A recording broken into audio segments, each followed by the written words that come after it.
Hello everyone. अगर आपको video पसंद आ रहा है तो लाइक करते रहिए, शेयर करते रहिए और साथ ही साथ हमारा ऐप लॉन्च हो चुका है फ्री वर्कशीट्स के लिए, तो उसे अभी के अभी डाउनलोड कर लीजिए और मेरे यूट्यूब इंस्टा को फॉलो कीजिए। अब आप वीडियो को कंटिन्यू कर सकते। So now will talk about activity 7। सो हम बात करने वाले हैं सिनकेन के बारे में। सिनकेन 5 लाइन की छोटी सी पोएम है। Cinquains are a kind of poem that has 5 lines and a certain pattern. So here we have one pattern. Line 1 is the title, name, एक word, फिर दूसरे लाइन में description 2 words में, third में action 3 words में, फिर feelings 4 words में, and the last the title. Synonym use करो, एंटोनिम यूज करो फॉर द टाइटल। जो पहले लाइन थी उसके बारे में सिर्फ एक वर्ड लिखना है। So here is an example. जैसे पहला था लाइन 1 मार्क, फिर दूसरा उसके बारे में टैलेंटेड राइटर, फिर उसके एक्शंस पैन टॉम सॉयर, उन्होंने टॉम सॉयर लिखी 3 वर्ड्स में लिखा उसके एक्शन, फिर उसकी feelings enjoyed humour and mischief, और लास्ट में ट्वेन। फिर से टाइटल दीजिए, मार्क का सिनोनिम है यहाँ पर ट्वेन, मार्क ट्वेन। सो ऐसी पोएम्स आपको बनानी है दोस्तों, भाग मत जाना। सो नाउ यहाँ पर सिंकेन that you have to write about Tom Sawyer, और या तो फिर आपको कोई अच्छा कैरेक्टर आपको पसंद है जो स्टोरी में है, बेन जॉनसन है, पॉल है, choose anyone and please please please please यहाँ पर लिखो।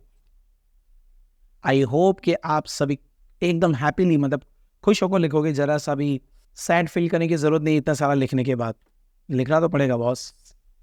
एक्टिविटी नंबर 9, यहाँ पे ब्लैक एंड व्हाइट पिक्चर है, इस बुक के बाजू में लिखा है हूँ।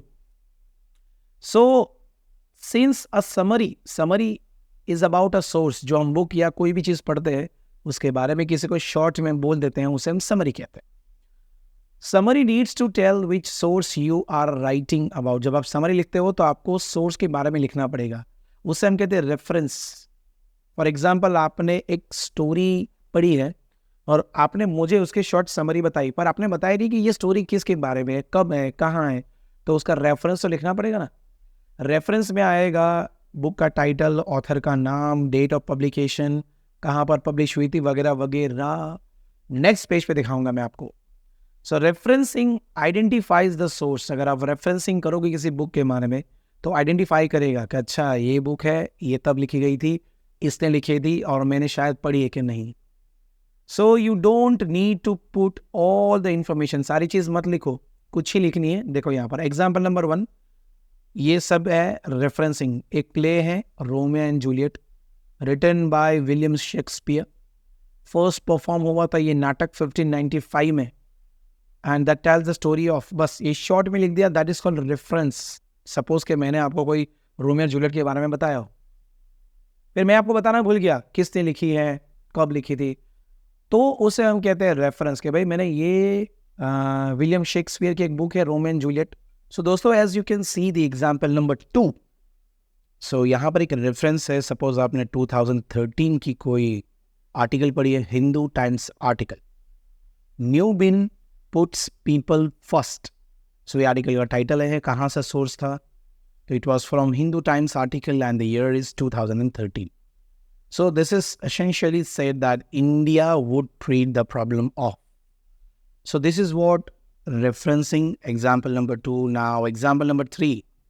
So मैंने एक पोएम पढ़ी थी जिसका नाम था road not taken by Robert Frost, जो कहते हैं ब्ला ब्ला, जो भी आप लिखना चाहते हैं, दैट्स कॉल्ड रेफरेंसिंग। यहाँ पर आप रेफरेंस कर रहे हैं। बच्चों अगर आप देखें ध्यान से, first of all who is your source, तो ये हैं आपके ऑथर्स, राइटर्स, तो इनको लिखना मत भूलिए। आपने जो बुक पढ़ी है, आपने जो भी चीज पढ़ी है, वो लिखा किसने है, वही आपका मेन सोर्स है। So there are many ways to reference a source when you write a summary.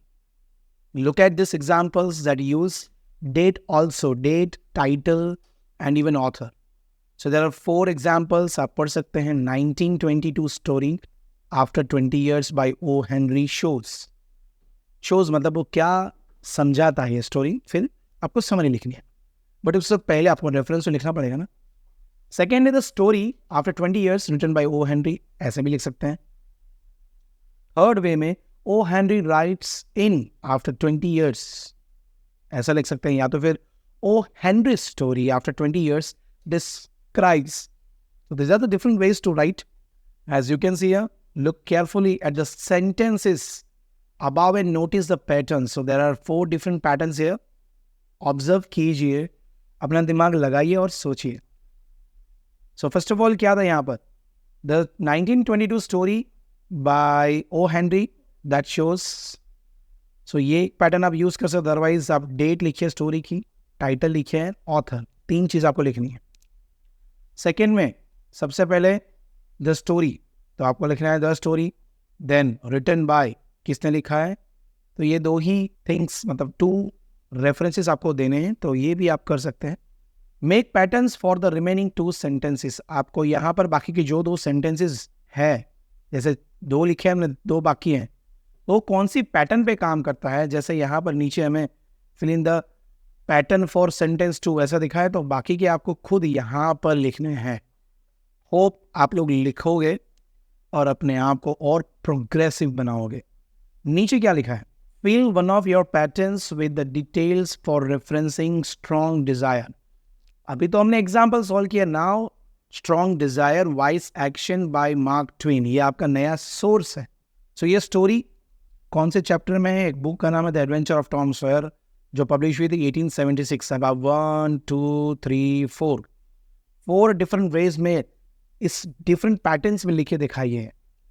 ये चैलेंज है कि आप कर सकते हैं कि नहीं. देख सकते हैं यस और नो, कमेंट सेक्शन में बताना. Activity number 10. अच्छा, ये कौन है? मेरा दोस्त लगता है, चिंटू या Pintu, I don't know. Summary start with the main ideas of the source. Summary लिखने के टाइम पे आपको मेन आइडिया लिखनी होती है.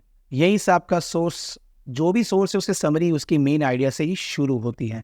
So many people think that they can write about a source if they just start with the first paragraph. भाई आपने कोई चीज़ पढ़ लिया, उसका फर्स्ट पैराग्राफ लिख दो, that means you are writing story, summary of the story. That is not the perfect. आपको main ideas लिखने हैं उसके समरी में. So then go to the next paragraph, फिर उसकी मेन आइडिया लिखिए, उसके बारे में कुछ लिखिए, फिर ऐसे ऐसे पैराग्राफ की मेन आइडियाज लिखते जाइए. But this is not a good way to write about the author's idea. Author की आइडिया लिखने के बारे में आपको एक एक पैराग्राफ को शॉर्ट करना है. That's not the main idea. The main idea of the author might be in the middle. Main idea author का मिडल में हो सकता है, स्टार्टिंग में हो सकता है, या तो लास्ट में हो सकता है. इसके लिए आपको स्टोरी पढ़नी है, सोचना है. You have to apply your mind, your brain. Imagine that you are Sunil, एक आप लड़का सुनील हो, and you are worried about your friend जिसका नाम है Ankita. You have an idea for helping her and you want to tell Samir about it. So Samir, Sunil बोलता है, Samir, I have been worried about Ankita, but I think I have an idea of how to help. Samir बोलता है, what's the problem? उसकी problem क्या है? What's her problem?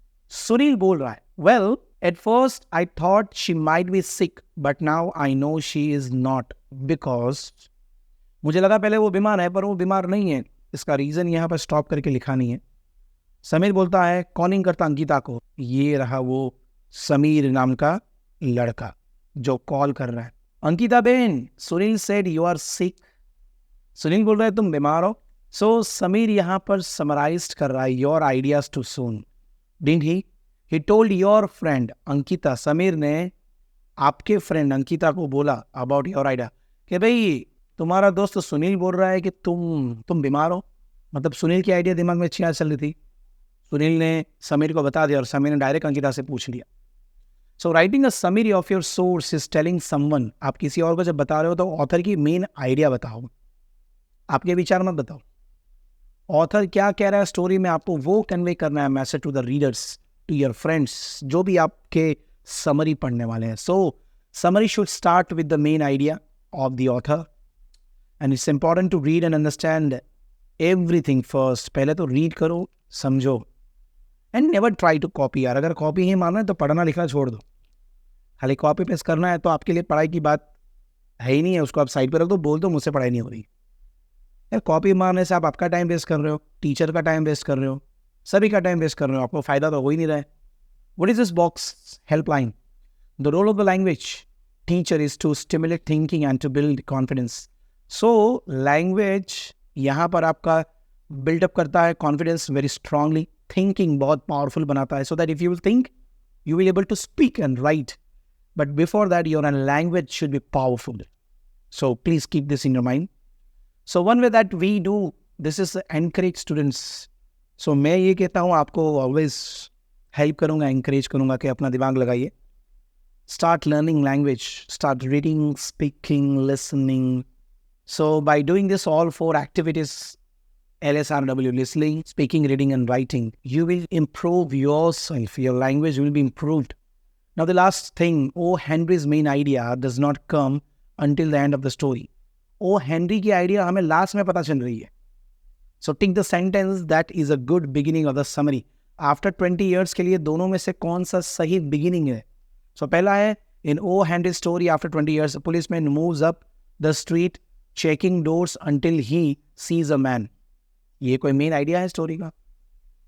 The story after 20 years is typical of O. Henry's work in that its ending surprises both the readers. बिल्कुल सही, यही उसका main idea है.